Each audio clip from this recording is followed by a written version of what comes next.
When news Telangana news కి స్వాగతం. బులెటిన్లో ముందుగా హెడ్లైన్స్ చూద్దాం.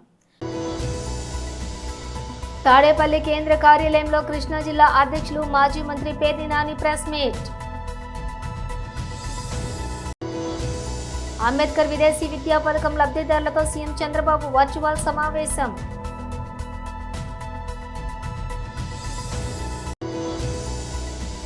ఇల్లందుకుంట శ్రీ సీతారామచంద్ర స్వామి వారి చంద్ర రథోత్సవంలో పాల్గొన్న ఈటెల రాజేందర్.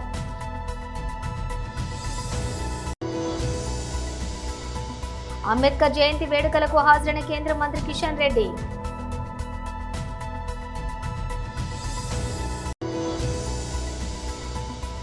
తెలంగాణ భవన్లో బీఆర్ఎస్ నాయకుల ప్రెస్ మీట్.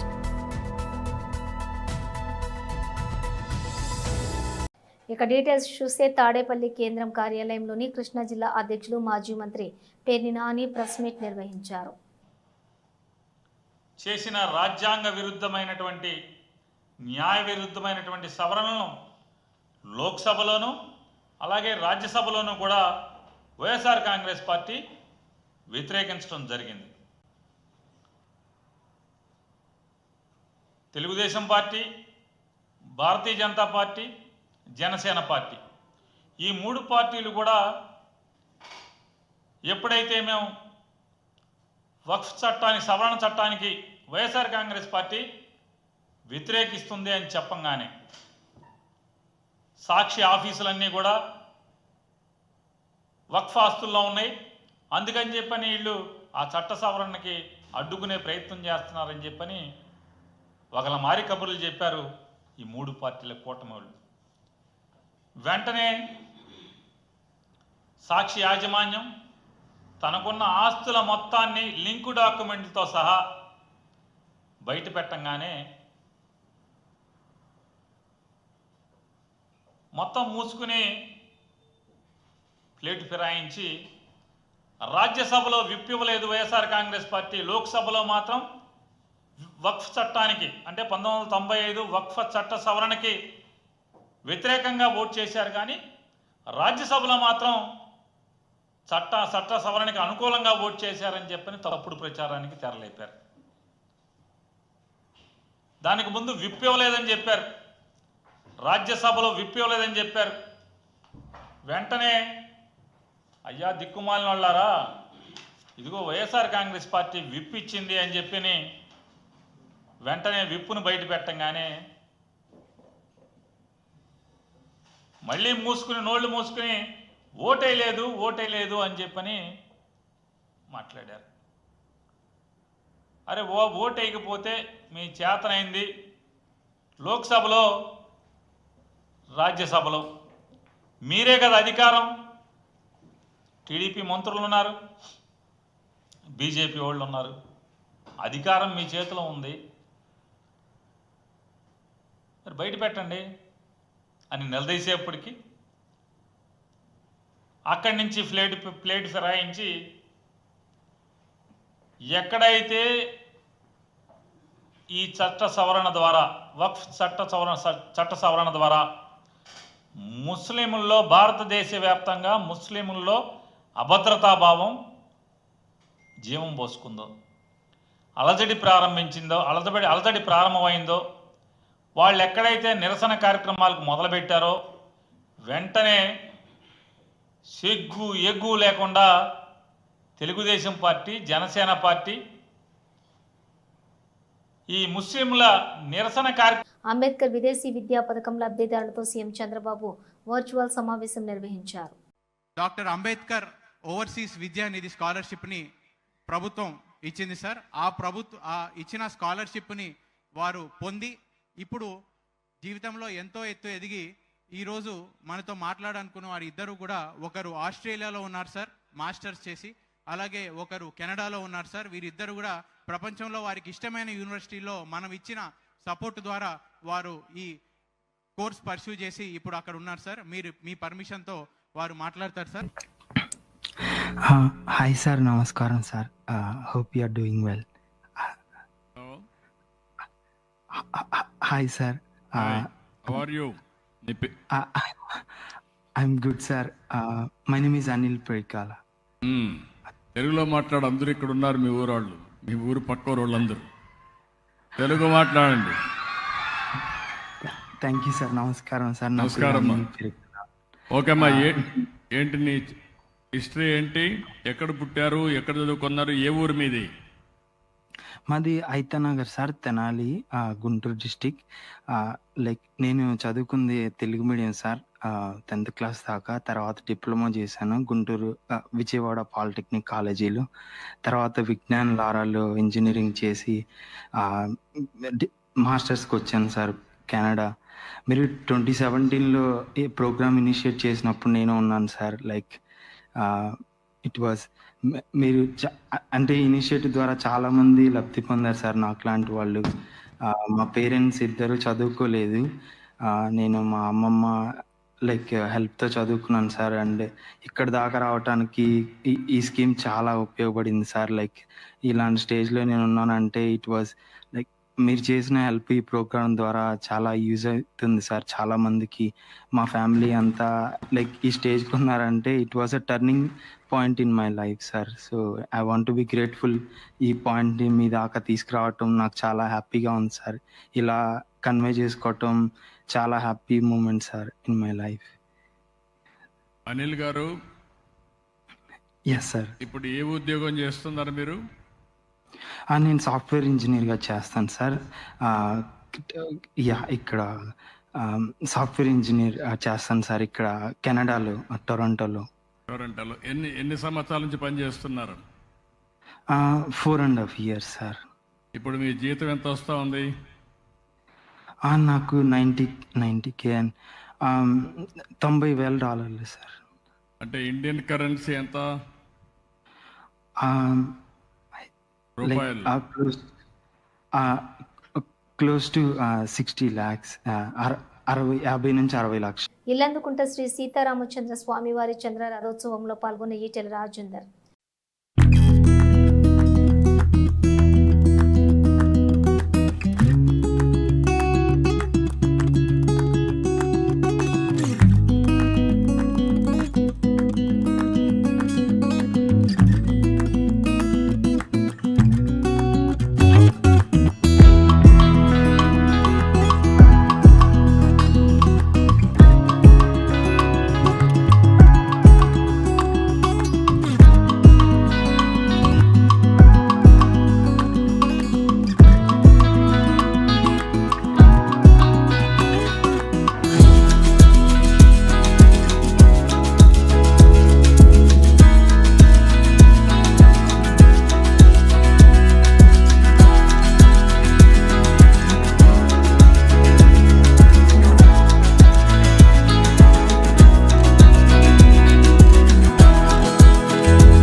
అంబేద్కర్ జయంతి వేడుకలకు హాజరైన కేంద్ర మంత్రి కిషన్ రెడ్డి. ఇతర పెద్దలందరికీ పేరు పేరున నమస్కారాలు. ఈరోజు మన భారతదేశం స్వాతంత్రం వచ్చిన తర్వాత మన దేశం ఎట్లా ఉండాలి, మన దేశం ఎట్లా అభివృద్ధి చేసుకోవాలి, మన దేశము ఏ చట్టం ఆధారంగా ముందుకెళ్ళాలి, ఈ దేశంలో ఉన్నటువంటి పేద ప్రజలకు ఏ రకంగా రక్షణ కల్పించాలి, చట్టసభలు ఏ రకంగా ఉండాలి, మహిళల హక్కులు ఏ రకంగా కాపాడాలి, దళితుల హక్కులు ఏ రకంగా కాపాడాలి, పేదల హక్కులు ఏ రకంగా కాపాడాలి అనేటువంటి అన్ని విషయాలను కూడా చర్చించి అందరితో సంప్రదించి ఒక అద్భుతమైనటువంటి కాన్స్టిట్యూషన్, సంవిధానం, రాజ్యాంగం మనకు అందించినటువంటి డాక్టర్ బాబాసాహెబ్ అంబేద్కర్ యొక్క జయంతి రోజు జన్మదినం. మన భారతదేశంలో ఎవరివైనా అత్యధికమైనటువంటి విగ్రహాలు ఊరూరా బస్తీ బస్తీ ఉన్నాయంటే అది డాక్టర్ బాబాసాహెబ్ అంబేద్కర్ విగ్రహాలే ఈ దేశంలో అత్యధికమైనటువంటి విగ్రహాలు. అన్ని వర్గాల ప్రజలు, దళితులే కాదు అన్ని వర్గాల ప్రజలు కూడా డాక్టర్ బాబాసాహెబ్ అంబేద్కర్ను గౌరవించి ఆయనతో స్ఫూర్తి తీసుకొని ఆయన చూపించినటువంటి బాటలో ప్రయాణం చేసేటువంటి గొప్ప నాయకుడు ఈరోజు డాక్టర్ బాబాసాహెబ్ అంబేద్కర్. ఆయన జన్మదిన సందర్భంగా ఈరోజు మన బస్తీలో బాబు జగ్జీవన్ రామ్, అదేవిధంగా డాక్టర్ బాబాసాహెబ్ అంబేద్కర్ ఈ ఇద్దరు విగ్రహాలను కూడా మనము బండారు వైష్ణవ్ ఫౌండేషన్ ఆధ్వర్యంలో ఈరోజు దత్తాత్రేయ గారి ఆశీస్సులతో విజయలక్ష్మి గారు ఈ బస్తీలో ఏర్పాటు చేయడం జరిగింది. మనకందరికీ తెలుసు ఈ ఇద్దరు నాయకులు కూడా జగ్జీవన్ రామ్ గారు కానీ డాక్టర్ బాబాసాహెబ్ అంబేద్కర్ కానీ ఒక దళిత సామాజిక వర్గాన్ని నుంచి వచ్చి దేశానికి. తెలంగాణ భవన్లో బీఆర్ఎస్ నాయకులు ప్రెస్ మీట్ నిర్వహించారు. కూలీలకు డబ్బులు ఇస్తామన్నారు, ఎక్కడ పోయింది? కౌలు రైతులకు డబ్బులు ఇస్తామన్నారు, ఎక్కడ పోయింది? మీరు కౌలు రైతులకు ఇస్తామని చెప్పి చాలామంది కౌలు తీసుకున్నారు. అటు కౌలు రైతు ఇలా ఎండిపోయిన ఈ పంటకు ఎట్లా కట్టాలా?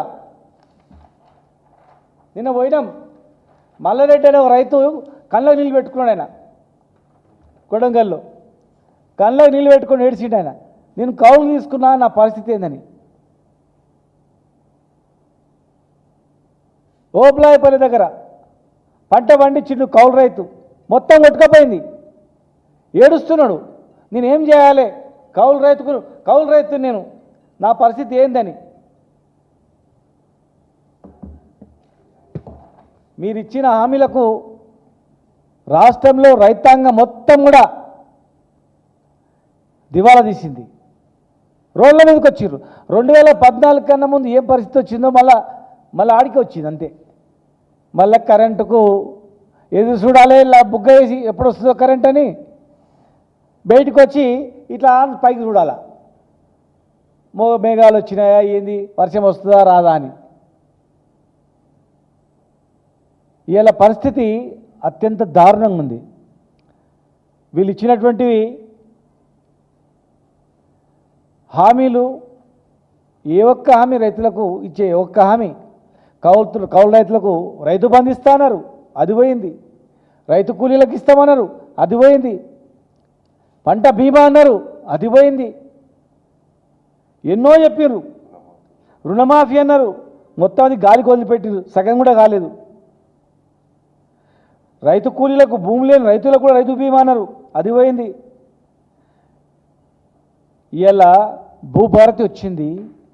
మరి భూభారతిలో మీరు 6వ అంశంలో పోడు భూములకు, రైతులకు, అసైన్డ్ భూముల లబ్ధిదారులకు క్రయ విక్రయాల్లో అన్ని యజమాని హక్కులు కలిగిస్తామన్నారు. మరి భూభారతిలో ఎందుకు లేదు? భూభారతిలో మీరు ఆ చట్టం ప్రకారం కలిగిస్తాను, మీ చేతులు ₹1 ఖర్చు కానటువంటి అంశం, అది ₹1 ఖర్చు కానటువంటి అంశం. దేశ ప్రజలకు ముఖ్యంగా రైతులకు భారత వాతావరణ విభాగం ఊరటనిచ్చే వార్తను అందించింది. ఈ ఏడాది నైరుతి రుతుపవనాల సీజన్ దేశవ్యాప్తంగా సాధారణం కంటే అధిక వర్షపాతం నమోదవుతుందని అంచనా వేసింది. ఈ మేరకు తన దీర్ఘకాలిక అంచనా వివరాలు వెల్లడించింది. దీర్ఘకాలిక సగటు 87 సెంటీమీటర్లతో పోలిస్తే ఈసారి 105% వర్షపాతం నమోదయ్యే అవకాశం ఉందని ఐఎండీ తెలిపింది. ఈ అంచనాలు 5% హెచ్చుతగ్గులు ఉండే అవకాశం ఉందని పేర్కొంది. జూన్ నుంచి సెప్టెంబర్ వరకు కొనసాగే ఈ రుతుపవనాల సీజన్కు సంబంధించిన వివరాలను భూ విజ్ఞాన శాస్త్ర మంత్రిత్వ శాఖ కార్యదర్శి ఎం రవిచంద్రన్ ఈరోజు ఢిల్లీలో జరిగిన మీడియా సమావేశంలో వెల్లడించారు. సాధారణంగా 105% నుంచి 110% మధ్య వర్షపాతాన్ని సాధారణం కంటే ఎక్కువగా ఐఎండీ వర్గీకరిస్తుంది. అనుకూల వాతావరణ పరిస్థితులు ఈ అంచనాకు దోహదం చేస్తున్నాయని ఐఎండీ వివరించింది. రుతుపవనాల సీజన్ అంతటా El Nino, southern oscillation, Indian ocean dipole వంటి కీలక వాతావరణ వ్యవస్థలు తటస్థంగా కొనసాగే అవకాశం ఉందని పేర్కొంది. అలాగే 2025 ప్రారంభ నెలలో ఉత్తరార్ధగోళం, యురేషియా ప్రాంతాల్లో మంచు తక్కువగా కప్పబడి ఉండటం కూడా రుతుపవనాల క్రియాశీలతను పెంచే మరో ముఖ్యమైన అంశమని తెలిపింది. సాధారణం కంటే ఎక్కువ వర్షపాతం నమోదవుతుందన్న ఈ అంచనా దేశ వ్యవసాయ రంగానికి, ముఖ్యంగా ఖరీఫ్ పంటల ఉత్పత్తికి గణనీయమైన మేలు చేస్తుందని భావిస్తున్నారు. ఇటీవల కాలంలో నీటి మట్టాలు తగ్గిన జలాశయాలు తిరిగి పుంజుకునేందుకు ఇది ఒక దోహదపడుతుందని, సమృద్ధిగా కురిసే వర్షాలు ద్రవ్యోల్బణం తగ్గించడంలో కూడా కీలక పాత్ర పోషిస్తాయని నిపుణులు అభిప్రాయపడుతున్నారు. వరుసగా 10వ సంవత్సరం కూడా సాధారణంగా లేదా అంతకంటే ఎక్కువగా వర్షపాతం నమోదవడం గమనార్హం. ఇది దేశ వాతావరణంలోనే కొంత స్థిరత్వాన్ని సూచిస్తోందని అధికారులు తెలిపారు. అయితే దేశంలోని చాలా ప్రాంతాలు విస్తారంగా వర్షాలు కురిసే అవకాశం ఉన్నప్పటికీ లడఖ్, తమిళనాడు, ఈశాన్య రాష్ట్రాల్లోని కొన్ని ప్రాంతాల్లో మాత్రం సాధారణం కంటే తక్కువ వర్షపాతం నమోదయ్యే అవకాశం ఉందని ఐఎండీ స్పష్టం చేసింది. మొత్తం మీద ఐఎండీ తాజా అంచనాలు దేశ ఆర్థిక వ్యవస్థకు, ముఖ్యంగా రుతుపవనాలపై ఆధారపడిన గ్రామీణ ప్రాంతాల అభివృద్ధికి సానుకూల సంకేతాలని చెప్పవచ్చు. కామారెడ్డి జిల్లా బెక్కనూరు మండల కేంద్రంలోని 18 గ్రామాల పాస్టర్స్, అన్ని గ్రామాల సంఘ సభ్యులు పాస్టర్ ప్రవీణ్ పగడాల శాంతి ర్యాలీ నిర్వహించడం జరిగింది. రోమా 10:15 ఉత్తమమైన వాటిని గూర్చిన సువార్త ప్రకటించే వారి పాదములు ఎంతో సుందరమైనవి అని వ్రాయబడి ఉన్నది. పాస్టర్స్ మాట్లాడుతూ పాస్టర్ ప్రవీణ్ పగడాలది యాక్సిడెంట్ కాదు, హత్య అని వాళ్ళు తెలియజేశారు. పోస్ట్ మార్టం నివేదిక మొత్తం తప్పు అని వారు హెచ్చరించారు. క్రైస్తవులపై ఇంత చిన్న చూపు అంటూ వారు తెలియజేయడం జరిగింది. మేము ఇంకా శాంతియుతంగా ఉన్నాం కనుక దేవుడు ఆయన ఆత్మను శాంతించాలని, ఈ వేరే ఇప్పుడు గవర్నమెంట్లో కానీ ఏదో రకంగా చేసినా, ఆయనను మర్డర్ చేసినా, మేము ఏది చేసినా ఇంకా శాంతియుతంగానే క్రిస్టియను అందరం ఐకమత్యంలో ఉండి ఇంకా మేము క్షమిస్తూ, ఇంకా ఎన్నో క్రైస్తవులు భూమిలో తొక్కనీకి వేరే అగ్ర కులాలు కూడా మాకు అన్యాయం చేస్తుంది కనుక మమ్మల్ని గవర్నమెంట్ వాళ్ళు గుర్తించి మాకు కూడా ఏదైనా సదుపాయాలు కానీ మాకు హక్కులు కూడా కల్పించాలని కోరుకుంటూ మేమందరం కూడా న్యాయం చేయాలని కోరుకుంటున్నాం.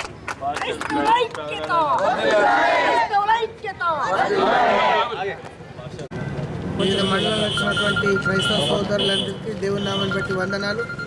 ముఖ్యంగా ప్రవీణ్ పగడాల హత్య కోసం ఈ దినం మండల వైజ్గా మరి శాంతి ర్యాలీ నిర్వహించడం జరిగింది. శాంతి ర్యాలీలో పాల్గొన్నటువంటి మిత్రులందరికీ కూడా నిజంగా దేవుని నామాన్ని బట్టి వందనాలు చెల్లిస్తున్నాం. మనం ఒకవేళ ఐక్యత చూపకపోతే ఇలాంటి సంఘటనలు ఇంకా చాలా పునరావృతమయ్యే అవకాశాలు చాలా ఉన్నాయి. ఏంటంటే మనం బోధించేది మతం కాదు, మార్గం మాత్రమే. వారికి సరిగ్గా అర్థం కాక దీని విషయంలో చాలా తప్పుగా వాళ్ళు ఆలోచన చేస్తున్నారు. మనమైతే ఏ మతాన్ని కానీ కించపరచడం కానీ, లేకపోతే ఏ మతాన్ని మనం వాళ్ళ మనోభావాలు కానీ కించపరచకూడదు. కాబట్టి దయచేసి మనం కూడా మనకు ఇప్పుడు ఈ దినాన బీజేపీ గవర్నమెంట్ అనుకో, ఇంకా ఎవరైనా మనకు వ్యతిరేక శక్తులు మన దళితులను మనపైన దాడి చేయడానికి వాళ్ళను ప్రోత్సహిస్తున్నారు. దీని విషయంలో మనం జాగ్రత్తగా మనం ఆలోచన చేయాలి. మనం ముఖ్యంగా ఏంటంటే ఉన్నటువంటి వ్యక్తుల్లో మనం ఐక్యత ఉండాలి. ఇలా ఆయనకు జరిగింది, నాకేమొచ్చిందిలే, నాకైతే జరగలేదు కదా అనుకుంటే రేపు తప్పకుండా మన పైన జరిగే అవకాశాలు ఉన్నాయి.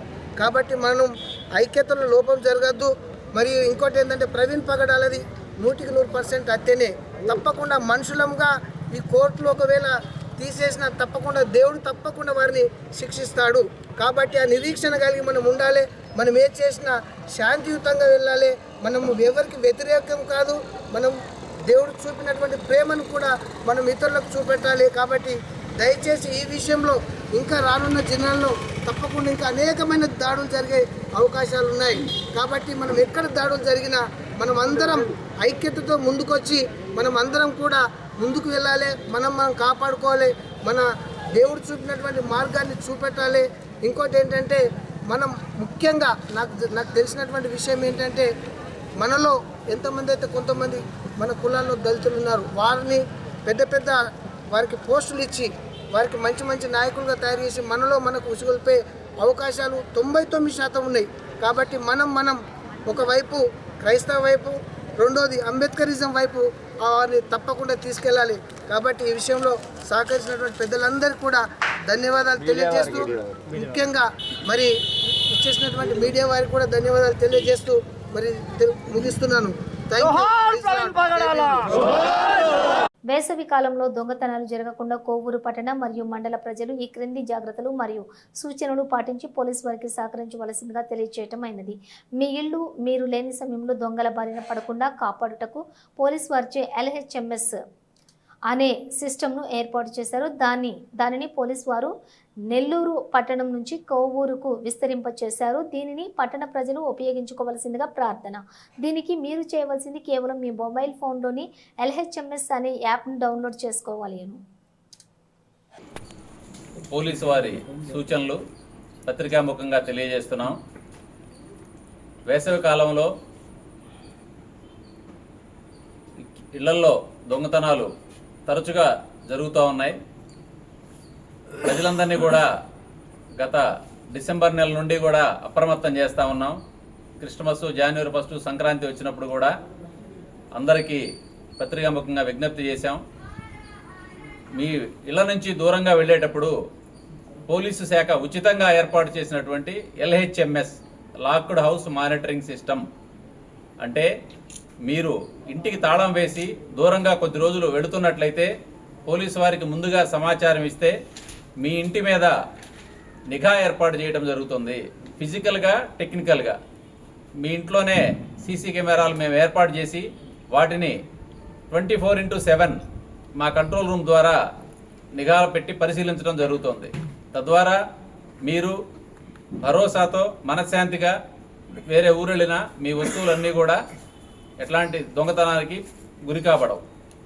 దయచేసి ఈ సౌకర్యం ఉచితం, పూర్తిగా ప్రజలందరూ కూడా దీనిని వినియోగించుకోమని మరొకసారి పత్రికాముఖంగా మీ అందరినీ రిక్వెస్ట్ చేస్తూ ఉన్నాం. మేము ఎన్నిసార్లు చెప్పినప్పటికి కూడా కొంతమంది మరి తగిన జాగ్రత్తలు తీసుకోకుండా ఇంట్లోనే విలువైన వస్తువులు ఉంచి బయటికి వెళ్ళినప్పుడు ఈ గత కొంతకాలంలో 3 దొంగతనాలు కోవూరు పరిధిలో జరిగాయి. వాటిల్లో ఇతర రాష్ట్రాల నుంచి వచ్చినటువంటి దొంగతనం చేసినట్టుగా ఒక కేసులో మాకు ఆధారాలు లభ్యమైనాయి. వాళ్ళని పట్టుకోవడానికి కూడా ఒక టీం ఏర్పాటు చేస్తున్నాం మేము. ఈ సందర్భంగా మేము తెలియజేసేది ఏంటంటే, మీరు ఇంట్లో నుంచి సెలవులకు కానీ ఏదైనా అత్యవసర పనుల మీద కానీ వెళ్ళేప్పుడు విలువైన బంగారు వస్తువులు, డబ్బులు లాంటివి మీకు లాకర్ సౌకర్యం ఉంటే బ్యాంక్ లాకర్లలో దాచుకోండి. లేదంటే మీకు నమ్మకమైనటువంటి సొంత కుటుంబ సభ్యులు, బంధువుల ఇళ్లలో దాచుకోండి. మీ వెంట తీసుకుపోండి. ఇవన్నీ వీలు కాని పక్షంలో పోలీస్ శాఖ ఉచితంగా ఇచ్చేటువంటి LHMS సౌకర్యాన్ని ఉపయోగించుకోండి. ఈ LHMS యాప్ ప్లే స్టోర్ ద్వారా ప్రతి ఒక్కరు ఉచితంగా డౌన్లోడ్ చేసుకోవచ్చు. డౌన్లోడ్ చేసుకున్న తర్వాత దానిలో ఆటోమేటిక్గా పాపప్ విండోస్ వస్తాయి. మీ వివరాలు నమోదు పరిచిన తర్వాత, లొకేషన్ నమోదు పరిచిన తర్వాత మీరు ఎప్పటి నుంచి ఎప్పటి వరకు ఇంట్లో ఉండరో ఆ డీటెయిల్స్ అన్నీ తీసుకుంటారు. పోలీసు వారే మీ ఇంటి దగ్గరికి వచ్చి నిఘా కెమెరాలు ఏర్పాటు చేయడం జరుగుతుంది. వాటిని కంట్రోల్ రూమ్ ద్వారా పరిశీలిస్తూ ఉంటారు 24 గంటలు కూడా, డే అండ్ నైట్. అదేవిధంగా దానిని మా పోలీస్ స్టేషన్కి కూడా కమ్యూనికేట్ చేస్తారు వాళ్ళు, కంట్రోల్ రూమ్ వాళ్ళు. దాని మీద భౌతికంగా కూడా మేము ఆ ఏరియాలో పెట్రోలింగ్ ఏర్పాటు చేసి. బులెటిన్ ముగించే ముందు హెడ్లైన్స్ మరోసారి. తాడేపల్లి కేంద్ర కార్యాలయంలో కృష్ణా జిల్లా అధ్యక్షులు మాజీ మంత్రి పేర్ని నాని ప్రెస్ మీట్. అంబేద్కర్ విదేశీ విద్యా పథకం లబ్ధిదారులతో సీఎం చంద్రబాబు వర్చువల్ సమావేశం.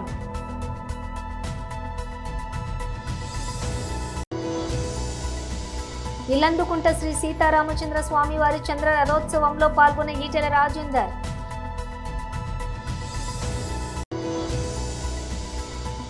అంబేద్కర్ జయంతి వేడుకలకు హాజరైన కేంద్ర మంత్రి కిషన్ రెడ్డి.